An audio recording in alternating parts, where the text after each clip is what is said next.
At 9 o'clock on September 27, 1942, Lieutenant Colonel William Whaling stood at the edge of Henderson Field on Guadalcanal. He was a seasoned officer, a man who had seen the mechanization of war, yet nothing had prepared him for this. He watched 4 Marines, their faces gaunt and stained with sweat and mud, carry a single stretcher toward the aid station. The body on it was covered by a poncho, but the story was already written in the slumped shoulders of the bearers. 22 years old. It was his 3rd patrol that week. He was dead before his squad even found the Japanese position they were looking for. 3 more stretchers followed, a grim procession emerging from the green maw of the jungle. That morning, a 7-man patrol had walked into the dense vegetation that ringed the American perimeter. Only 4 came back. The jungle had swallowed the other 3. This was the crushing reality of Guadalcanal.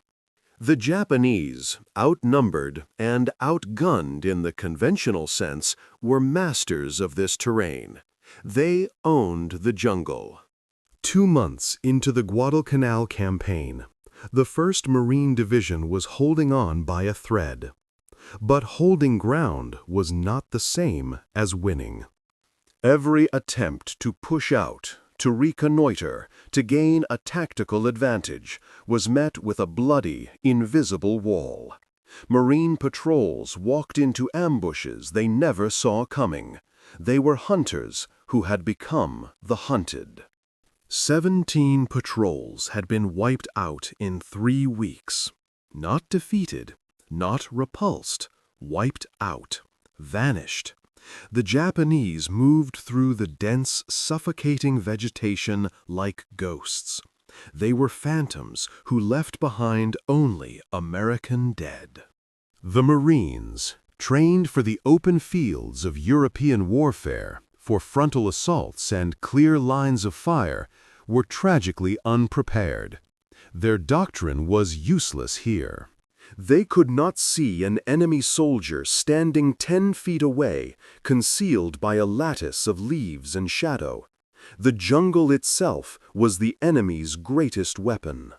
Japanese snipers, tied into the high canopies, picked off officers and non-commissioned officers with impunity, decapitating squads and platoons at the moment of contact.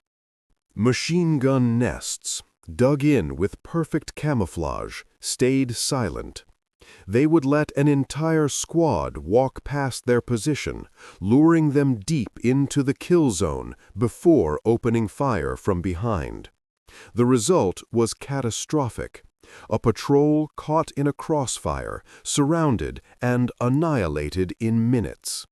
Lieutenant Colonel Whaling knew this pattern was not just costly, it was unsustainable.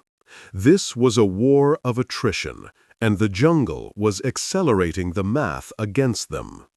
The 1st Marine Division had lost 400 men to Japanese ambushes in September alone. 400 men who, in many cases, never even had the chance to fire their weapons.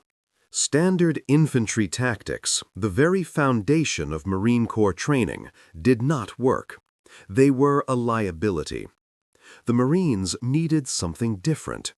They needed something the Japanese did not expect. They needed to become the ghosts.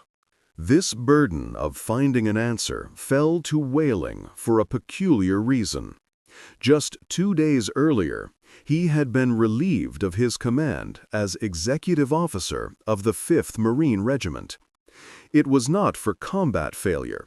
It was, as the records state, personality conflicts with his commanding officer. In any other theater, at any other time, an officer relieved of command under such circumstances would have been on the first transport ship back to the United States, his career likely over. But this was Guadalcanal. And Colonel Gerald Thomas, the Divisional Chief of Staff, knew exactly who William Whaling was. Whaling was not just another officer.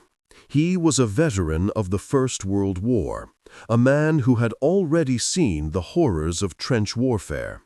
He was the recipient of the Silver Star for gallantry at San Miguel. He was an expert marksman, a man whose skill with a rifle was so profound that he had competed for the United States in the 1924 Olympics. Most importantly, Whaling understood fieldcraft, the art of moving, stalking, and surviving in the wild better than any officer in the division. He was a natural hunter. Colonel Thomas did not ship him home. He kept him on Guadalcanal, pointed him at the wall of green jungle that was killing them, and gave him a simple, desperate order: think about our jungle problem. Whaling spent the next 3 days doing just that. He stood at the edge of the perimeter, watching patrols leave, full of bravado and nervous energy. And he waited, counting how many returned. The mathematics were brutal. At this rate, the 1st Marine Division would run out of infantrymen before the Japanese ran out of jungle. He knew what they needed. They did not need more squads charging into the meat grinder. They needed hunters. They needed men who could hunt the hunters. Men who understood stalking, who could move with the silence of a whisper, who could read the terrain, who could kill without ever being seen. On September 29th, Whaling, an officer with no command, walked into General Alexander Vandergrift's command tent with a radical proposal. He proposed to organize a scout sniper unit.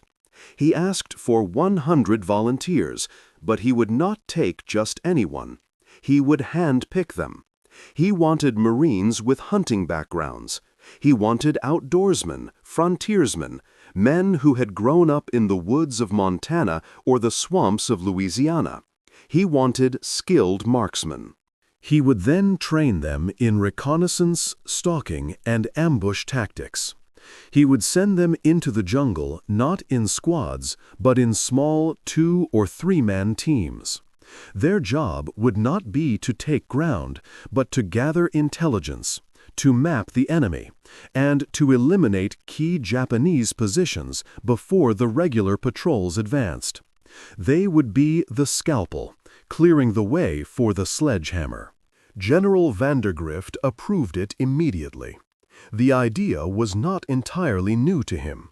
The general had studied the tactics of Lieutenant Colonel Robert Rogers and his Rangers from the French and Indian War over a century and a half earlier. Rogers' doctrine of small, mobile units operating independently behind enemy lines was a perfect fit for their desperate situation. Whaling had 1 week. 1 week to find his men and begin training. He started that very night, poring over service records. He was not looking for the Marines with the most polished boots or the sharpest salutes. He was looking for specific markers: expert rifle qualification, rural backgrounds, hunting experience. And then he looked for something else, something that would make a career officer blanch. He looked at disciplinary records. He was looking for men who showed independence, not cowardice, men who thought for themselves, the kind of Marines who got in trouble for questioning a stupid order but always completed the mission. He was looking for intelligent troublemakers. By October 1st, Whaling had identified 43 candidates. He called them to a briefing at 0600 on October 2nd. He stood before them and laid out the truth, unvarnished. He told them the assignment was entirely voluntary. He told them the casualty rate for reconnaissance work, based on current numbers, ran well above 50%. He told them they would operate in teams of 2 or 3, sometimes for days at a time, deep behind Japanese lines. He looked them in the eye and delivered the final, chilling fact. There would be no backup. There would be no extraction if things went wrong. If they were compromised, if they were wounded, they were on their own. 41 men volunteered immediately. 2 walked away.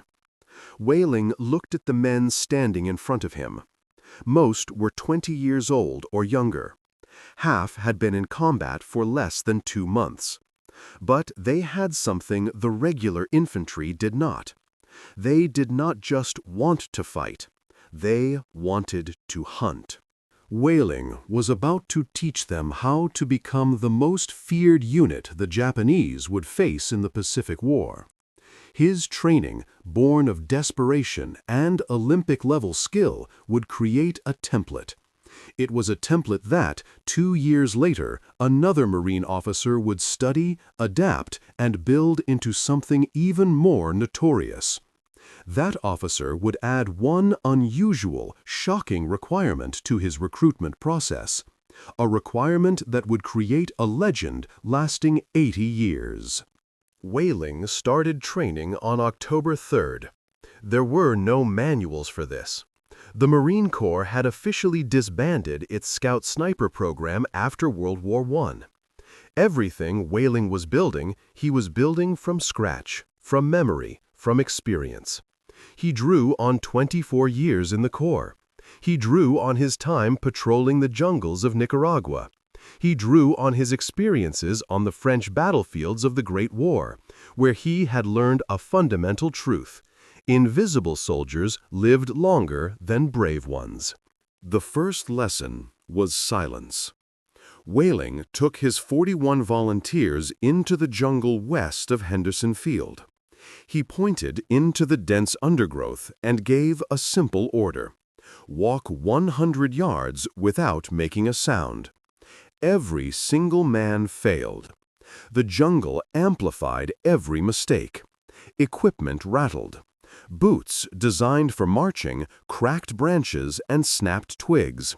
Canteens, hanging from their belts, clanked against rifles. He made them do it again and again. He made them strip down their gear, remove everything that made noise. They taped down metal parts, silencing dog tags and buckles. They wrapped cloth around canteen hooks and bayonet handles. They traded their standard-issue hard-soled boots for soft-soled alternatives, learning to walk heel to toe, rolling their feet to feel the ground before committing their weight. After 3 days of this agonizing, repetitive drill, half the men could finally move through the dense vegetation without alerting Japanese positions 200 yards away. Marksmanship came next. Most Marines could hit a stationary target at 300 yards on a pristine rifle range. But rifle ranges did not have wind. They did not have driving rain. They did not have humidity so thick it felt like breathing water. And they did not have targets that shot back. Whaling taught them to estimate distance not with rangefinders, by eye, using terrain features. He taught them to judge wind by watching the subtle sway of vegetation. He taught them to account for how tropical humidity affected a bullet's trajectory, causing it to drop more than in dry air.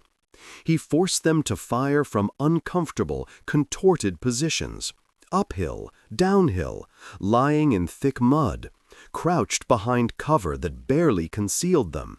He was breaking their reliance on the perfect, prone, supported position of the rifle range and rebuilding them as instinctive, adaptable shooters. By October 10th, his best marksmen could kill Japanese soldiers at 400 yards with iron sights. But the hardest part was not teaching them to move or shoot. It was teaching them to think. The regular Marine infantry worked in squads of 12 men. They had a clear chain of command. Orders flowed down from officers. Initiative was, in many cases, actively discouraged. You did what your sergeant told you to do. Whaling needed the exact opposite. He was building 2- and 3-man teams that would operate independently for days. They would have to make tactical decisions on the fly without asking for permission. They needed to be soldiers who could adapt the instant a plan failed. He trained them in map reading and terrain analysis until they could look at a topographical map and see the battlefield in 3 dimensions. He taught them how to identify good ambush positions and, more importantly, how to identify where the Japanese would set their ambushes. He had them sketching enemy fortifications, learning how to estimate troop strength from the amount of campfire smoke or the volume of foot traffic on a trail. These were skills that regular infantry never learned because officers did that thinking for them. Whaling was creating 41 independent, lethal extensions of his own tactical mind. On October 13th, the first test came. Whaling received orders from General Vandergrift. The division was planning a major offensive across the Matanico River. The Japanese had dug in deep on the western side. Machine gun nests covered every conceivable approach. Artillery positions sat hidden in the triple canopy jungle. Regular Marine patrols had been slaughtered trying to find them. Vandergrift wanted Whaling to take his partially trained, unproven unit and locate those Japanese positions before the main offensive kicked off. Whaling picked 8 men. He split them into 4 teams of 2. He gave each team a sector to scout.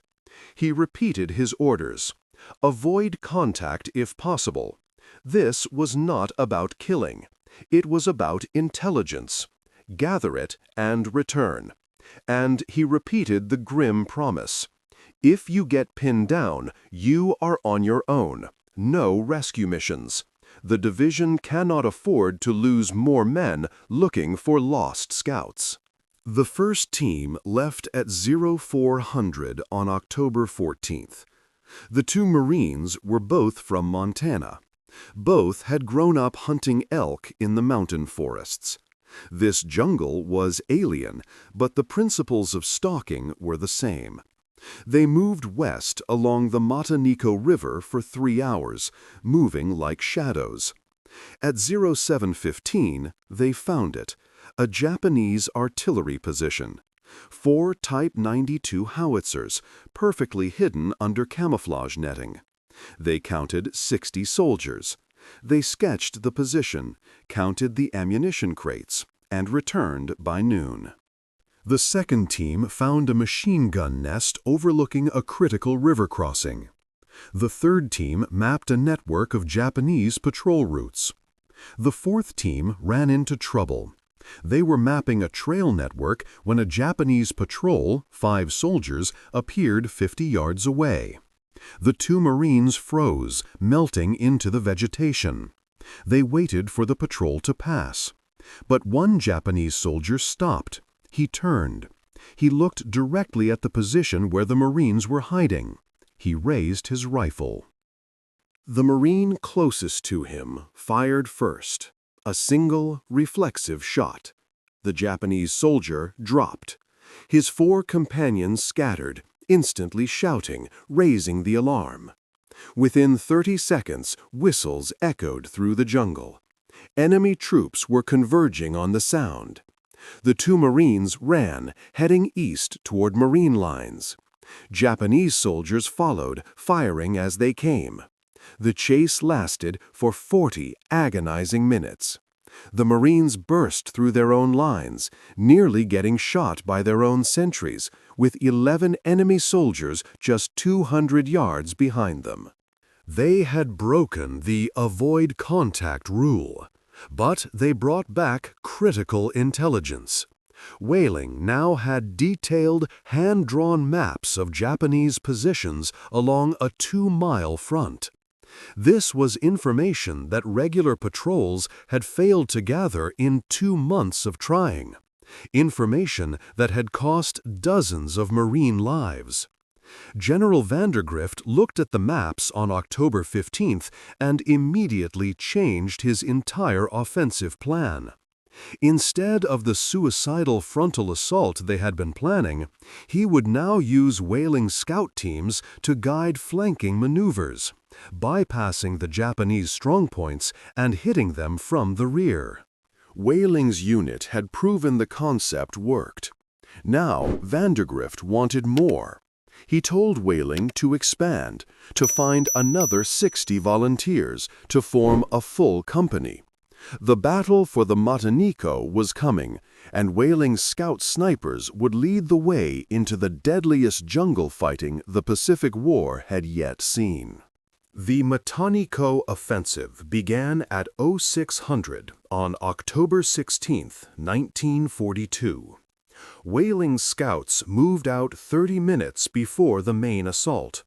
Their mission was simple: infiltrate the Japanese lines, locate command posts and artillery positions, eliminate officers and radio operators, create chaos before the main body of Marine infantry crossed the river.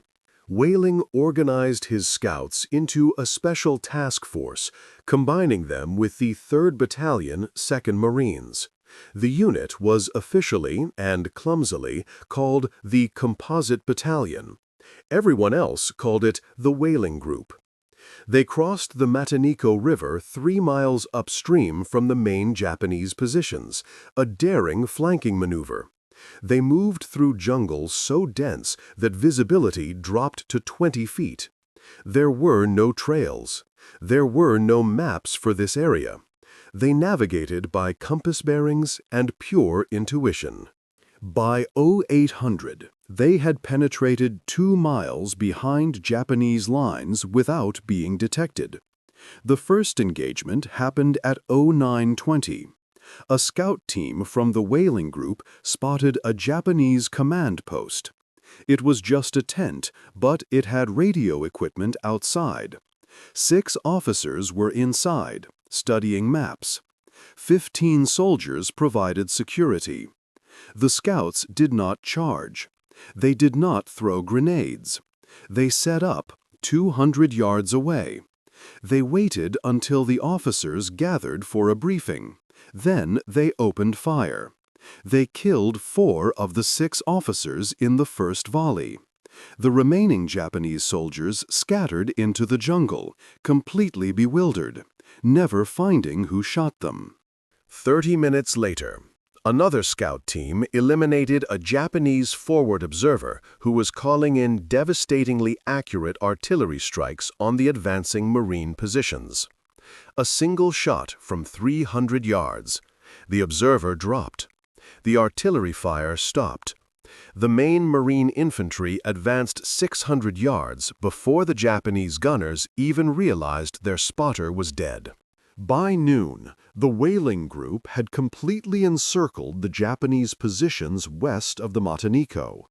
The regular Marine battalions attacked from the east, while Whaling scouts cut off all retreat routes from the west. The Japanese forces were trapped. No escape, no reinforcements. The fighting lasted for 4 days. Between October 16th and October 19th, approximately 750 Japanese soldiers died in the encirclement.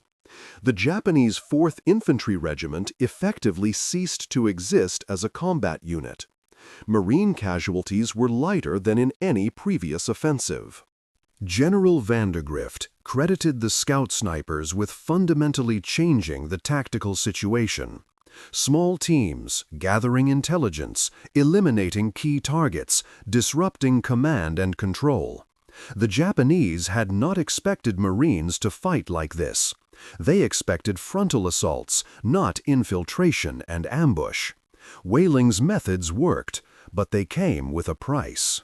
On October 8th, before the main offensive, Whaling himself had taken shrapnel from a mortar round. It wasn't critical, just enough to put him in a field hospital for observation. But in the septic environment of Guadalcanal, just enough was deadly. Infection set in 3 days later. By October 15th, a raging fever forced his evacuation to a hospital ship. He would spend the next 4 months recovering. He missed the rest of the Guadalcanal campaign. But his program survived. The 1st Marine Division formally established a scout sniper platoon in each of its infantry regiments. The headquarters company got a dedicated reconnaissance section. Training became standardized. Selection criteria were formalized. Everything Whaling had created from scratch in September became official Marine Corps doctrine by December. The division awarded him the Legion of Merit in February 1944. The citation read that he organized a scout sniper detachment and supervised training of selected groups in scouting, stalking, and ambush tactics. His instruction and expert knowledge of jungle warfare contributed immeasurably to success achieved by Marine patrols. Whaling never returned to Guadalcanal. He would later take command of the 1st Marine Regiment in Australia, lead them at Cape Gloucester, and eventually command the 29th Marines on Okinawa, where he earned the Navy Cross. He retired as a Major General in 1954. But his real legacy was not his rank or his medals. It was a concept. It was a template for how Marines could fight differently, how they could become the phantoms in the jungle. His program became the foundation for all Marine scout sniper operations through World War II, Korea, and Vietnam. It was the answer for every conflict where Marines needed eyes in places regular infantry could not go. And 2 years after Whaling created his program from hunters and outdoorsmen, another Marine officer read his after-action reports, studied his training methods, and decided to build something even more aggressive. An elite platoon that would take Whaling's ideas and add one profoundly controversial twist. This officer did not want disciplined Marines. He wanted fighters. He wanted troublemakers. He wanted the men who won brawls and ended up in the Brig. He was about to create the most legendary and infamous scout sniper unit of the Pacific War. At 0700 on January 15, 1944, First Lieutenant Frank Tachovsky walked through the Brig at Marine Corps Base Camp Tarawa in Hawaii. He was 29 years old, a combat veteran of both Guadalcanal and the horrific, bloody assault on Tarawa. He was known to his men as Ski, and he was shopping. He was looking for the worst Marines in the 2nd Marine Division. He found them. 18 men locked in cells for fighting, for assault, for insubordination, for destruction of property. These were the disciplinary problems, the kind of men who, in peacetime, would be dishonorably discharged. Tachovsky was not there to punish them. He was there to recruit them. 3 months earlier, Colonel James Risley had given Tachovsky an unusual order. He was to form an elite scout sniper platoon for the 6th Marine Regiment. He was to model it after the British commandos. He was to train 40 men in reconnaissance and long-range killing.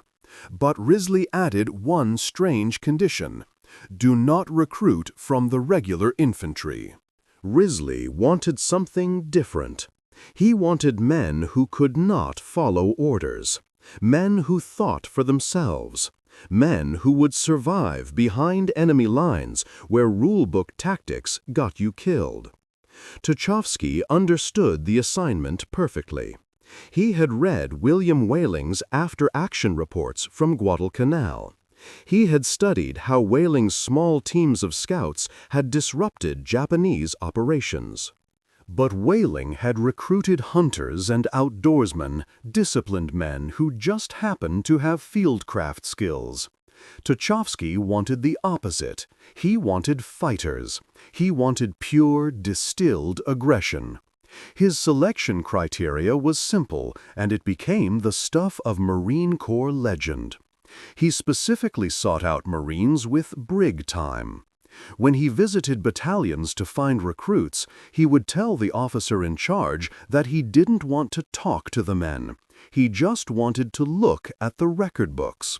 He would scan the pages, looking for the entries, Brig time, Brig time. When he found one, he'd point and say, he's my man. He explained his logic to skeptical officers, a logic that perfectly captured the brutal pragmatism of the Corps. When two Marines fight, Tachovsky said, one wins and one loses. The loser goes to sickbay. The winner goes to the brig for assault. Standard Marine justice punished the wrong man. The winner proved he could handle himself, proved he would not quit when things got violent. That was the Marine Tachovsky wanted on his team. The brig commander thought he was insane. He told Tachovsky these men were criminals, troublemakers, the worst discipline cases in the division. Tachovsky replied that was exactly what he needed. This philosophy was rooted in a larger truth of the Corps. Marines in World War II were by far the poorest equipped branch of the service. They were outfitted with Wethgovers, with weapons, uniforms, and rations from World War I. To improve their odds, they had to acquire things through Marine methods, a euphemism for stealing. Marines famously raided Army and Navy storage depots for food, clothing, weapons, and anything else not bolted down. This culture of defiance was a survival mechanism. Tachovsky's new platoon, being the elite of the elite, excelled at this craft. Their light-fingered exploits became legendary. They earned a nickname given by their envious peers in the 6th Marine Regiment, the 40 Thieves. The name was a badge of honor. Their exploits became legends. They stole an Army captain's Jeep, repainted it marine green, and used it for booze runs. They stole an Army colonel's entire chicken coop, chickens included, and held a barbecue. This was the kind of initiative Tachovsky was looking for. Over 3 weeks, Tachovsky interviewed 47 Marines with disciplinary records. He asked them why they fought. He asked them what they did before the Corps. He asked them if they could kill a man, silently, with a knife. 23 volunteered. Another 17 came from the regular infantry. These were the Whaling types, expert marksmen who had already proven themselves at Tarawa. By February 1st, Tachovsky had his 40 men, the scout sniper platoon of the 6th Marine Regiment, the 40 Thieves. Training began in the jungle highlands near Hilo. Tachovsky used Whaling's methods as a foundation: silent movement, long-range marksmanship with their unert-scoped 1903 Springfields, and map reading. Then he added his own curriculum. He trained them in specific Black Death skills to kill and cripple silently. He drilled them in hand-to-hand combat, in knife fighting, in garrote techniques. They learned how to kill sentries without making a sound. One of their preferred tools was a piano wire garrote, which they learned to roll in glue and crushed glass. Firing a weapon was their absolute last option.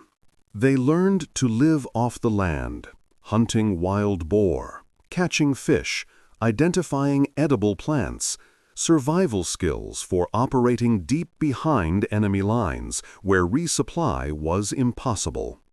And they were innovators. They were likely the first U.S. troops in the Pacific to use night vision. The equipment was top secret, a heavy, primitive device known as a sniper scope or superscope that allowed them to see in the dark without emitting a flash of light. Their equipment, as always, was a problem. The Marine Corps issued them outdated Springfield rifles and no proper camouflage, so they stole better gear. They raided Army supply depots at night. They took newer weapons. They stole canned food and whiskey. They operated completely outside the normal military constraints, taking what they needed to survive. Officers looked the other way because Tachovsky was building something unprecedented, a unit that could hunt Japanese soldiers in their own territory on their own terms. By May 1944, the 40 Thieves were ready. Their target was Saipan, 15 square miles of volcanic rock and jungle, 30,000 Japanese defenders dug in and waiting. This was the first invasion of Japanese home territory, and the Japanese would not give it up. High Command expected 70% casualties in the first week. The 40 Thieves would go in first, days before the main landing. Their mission was simple: scout enemy positions, map defenses, kill officers, and survive long enough to guide the main assault force through what would be the bloodiest invasion of the Pacific War. At 0530 on June 15, 1944, Corporal Bill Knuppel crouched in a Higgins boat 300 yards off Saipan's western shore. He was 21 years old, a member of the 40 Thieves. He watched as the naval bombardment tore apart the beach ahead. The noise was incomprehensible.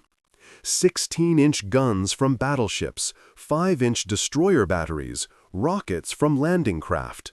The entire shoreline disappeared under smoke and fire.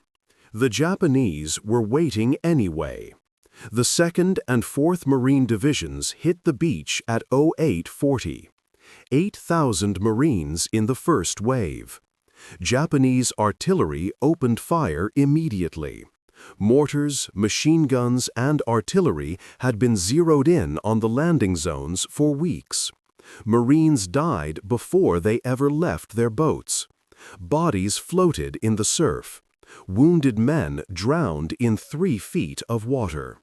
The 40 Thieves landed in the 4th wave. Their mission was different from the regular infantry. While the line companies fought and died for every inch of sand, Tachovsky's platoon moved inland. They were not taking the beach, they were disappearing. They moved into the dense sugarcane fields, looking for Japanese command posts, artillery positions, and supply dumps, targets the regular Marines would not reach for days. By noon, the Thieves had penetrated half a mile inland. They found themselves in the sugarcane fields, where visibility dropped to 10 feet. It was perfect terrain for an ambush. The Japanese were everywhere, in caves, in underground bunkers, in spider holes covered with vegetation. The first silent kill happened at 1300 hours. 2 thieves scouting a trail spotted a Japanese radio operator alone setting up an antenna wire. They approached from behind. The piano wire garrote was quick and silent. The operator died without making a sound. They took his maps and his radio codes and left his body hidden in the sugarcane. 2 hours later, another team eliminated a 3-man observation post. Knives, no gunfire.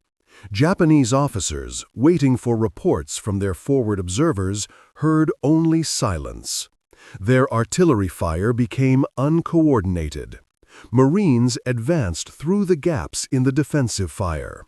This was what Tachovsky had trained them for: silent killing, operating independently, making tactical decisions without orders. The thieves moved through Japanese-controlled territory like ghosts. Regular infantry fought set-piece battles. The thieves hunted. On June 16th, Tachovsky led a patrol to scout Mount Tipo Pale, a volcanic peak in central Saipan. Intelligence reports said the Japanese were using the mountain as an observation post. Someone up there was calling in devastatingly accurate artillery strikes on marine positions. The patrol climbed through jungle so thick they had to use machetes. They reached the base of the mountain at 0900 and found a trail leading up the slope.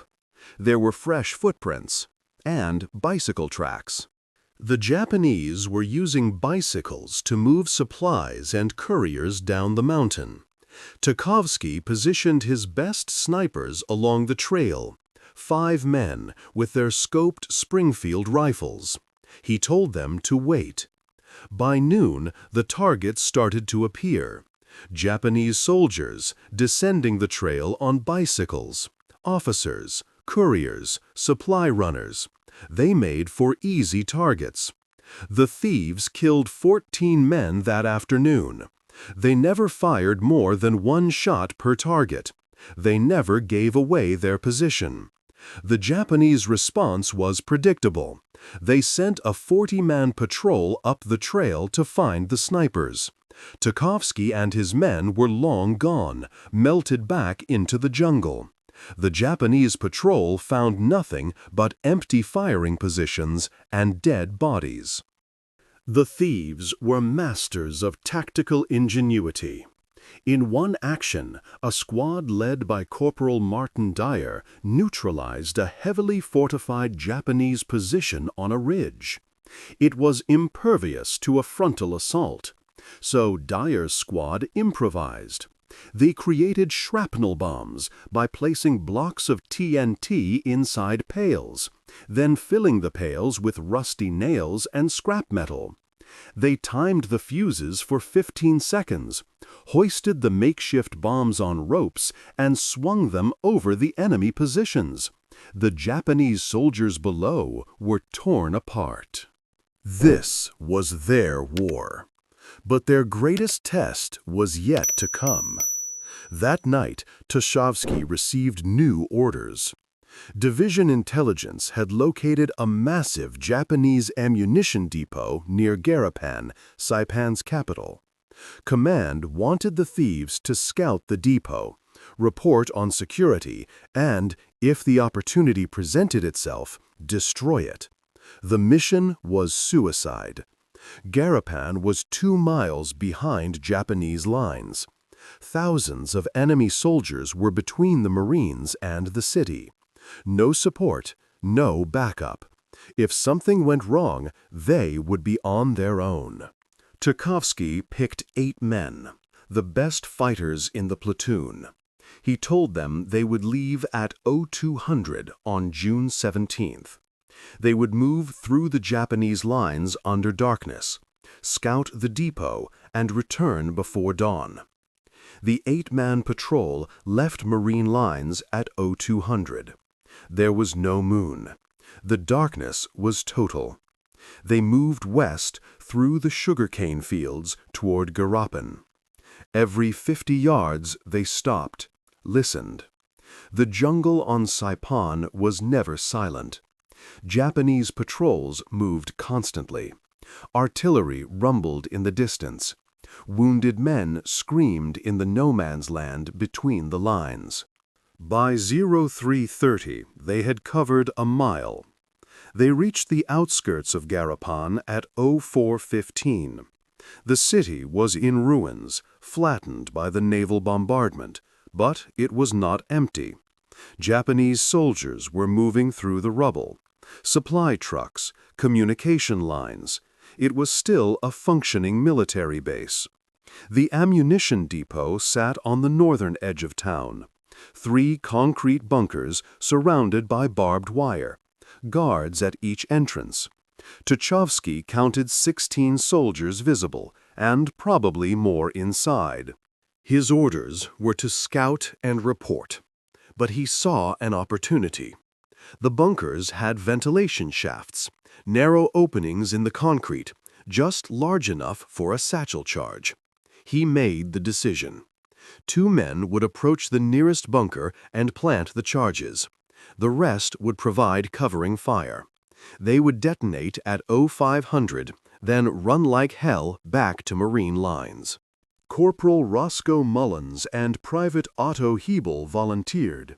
Both had engineering experience. They began their approach at 0430, crawling the last 100 yards. It took them 20 agonizing minutes to reach the ventilation shaft. Japanese guards walked their patrol routes just 30 feet away. Mullins waited until a guard turned his back.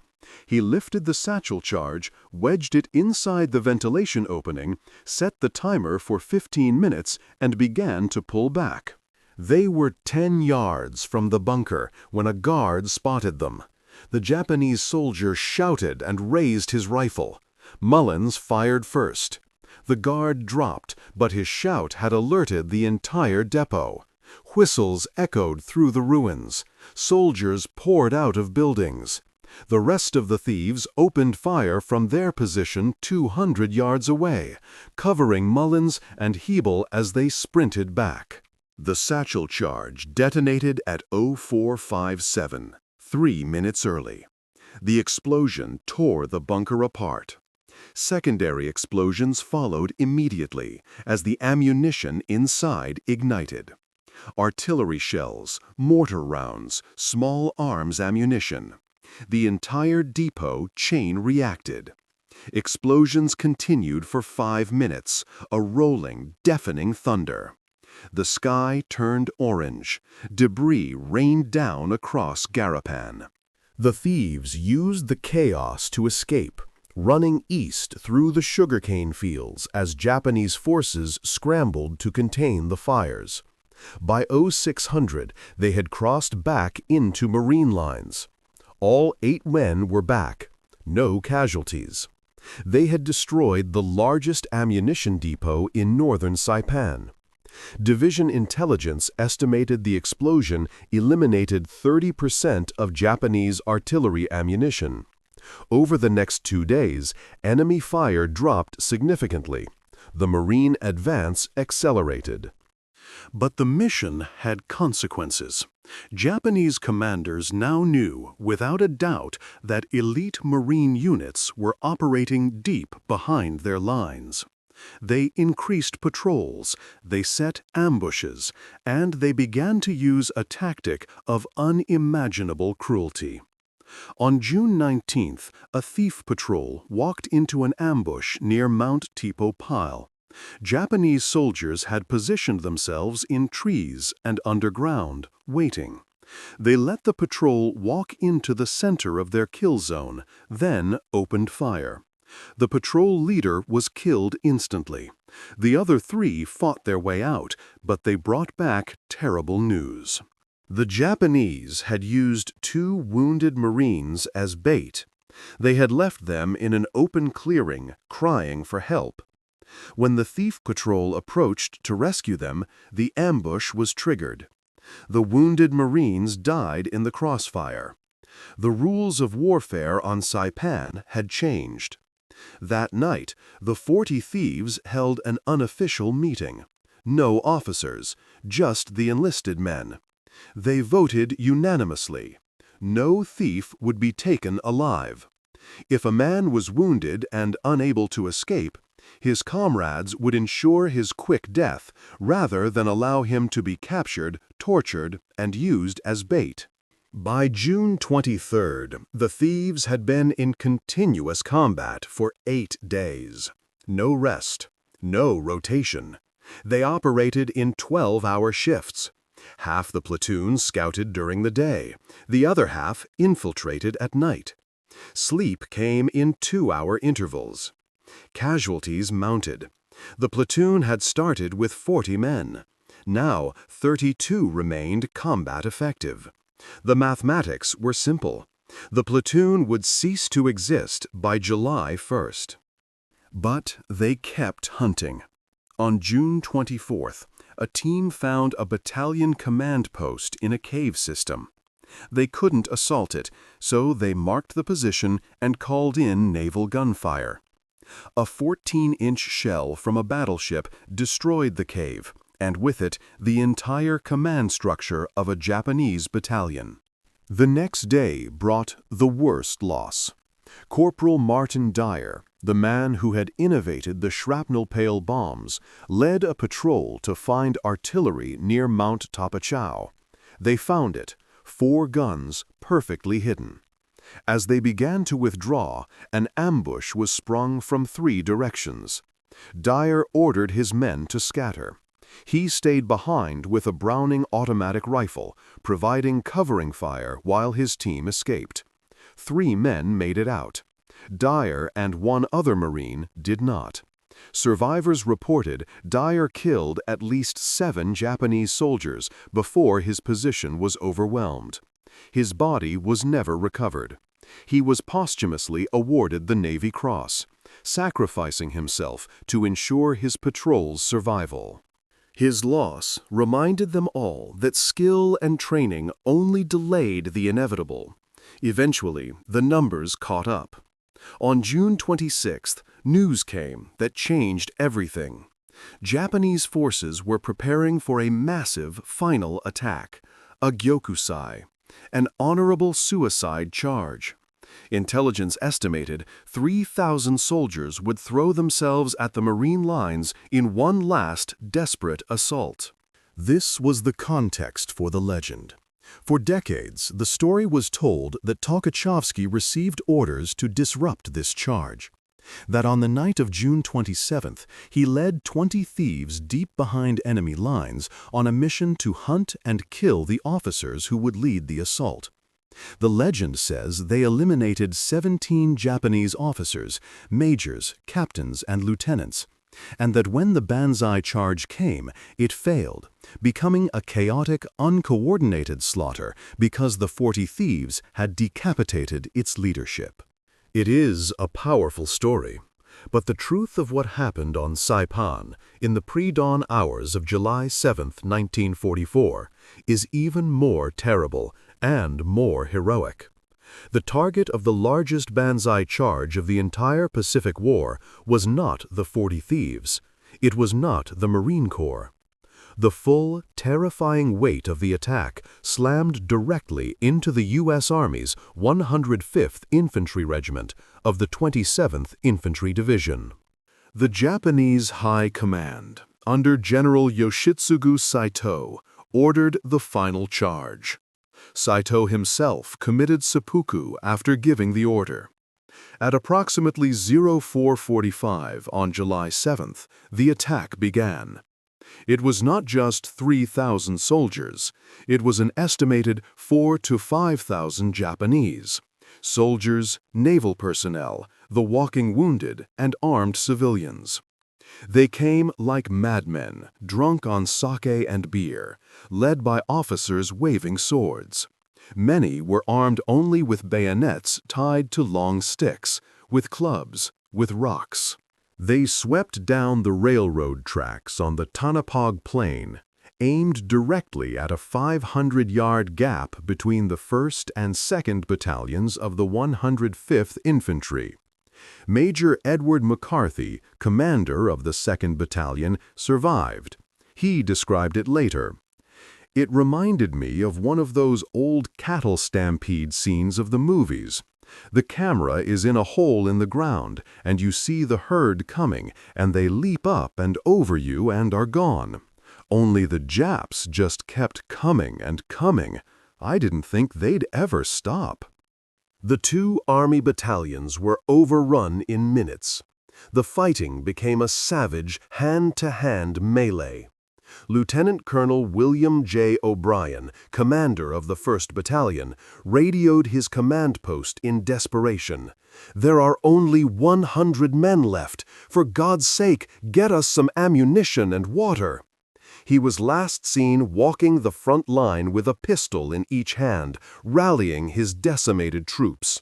His last recorded words, shouted over the chaos, were, "Don't give them a damned inch." He was killed and posthumously awarded the Medal of Honor. Private Thomas Baker, from the same battalion, was wounded early in the attack. He refused to be evacuated, telling his comrades, "Get the hell away from me." They propped him against a tree with a pistol and 8 rounds. He was later found dead, the pistol empty, with 8 dead Japanese soldiers around him. He, too, received the Medal of Honor. Captain Ben L. Solomon, the regimental dentist, was working in his aid station when the Japanese overran it. He ordered the wounded to be evacuated, grabbed a machine gun, and stayed behind to cover their retreat. His body was found slumped over the gun, with 98 dead Japanese soldiers piled in front of his position. He also received the Medal of Honor. This was the stand that broke the charge. But the Army was not entirely alone. As the Japanese wave washed over the 105th, it slammed into the Marine units positioned behind them, specifically the 3rd Battalion of the 10th Marines, an artillery unit. The Marine artillerymen fought the Japanese to a standstill. They lowered the barrels of their 105mm howitzers and fired them point-blank, line of sight, directly into the charging masses. One battery was assaulted by nearly 500 Japanese. The artillerymen were eventually overrun, forced to spike their guns and fight as infantry. The charge was not stopped by a sniper raid. It was stopped by the unbelievable sacrifice of the Army's 105th Regiment and the overwhelming point-blank firepower of the Marine artillery. The American artillery system fired approximately 12,000 rounds in 15 hours, obliterating the human wave. The cost was staggering. In just over 12 hours of fighting, the 2 battalions of the 105th Army Regiment suffered 406 men killed and 512 wounded, 918 casualties. They were effectively wiped out. And where were the 40 Thieves?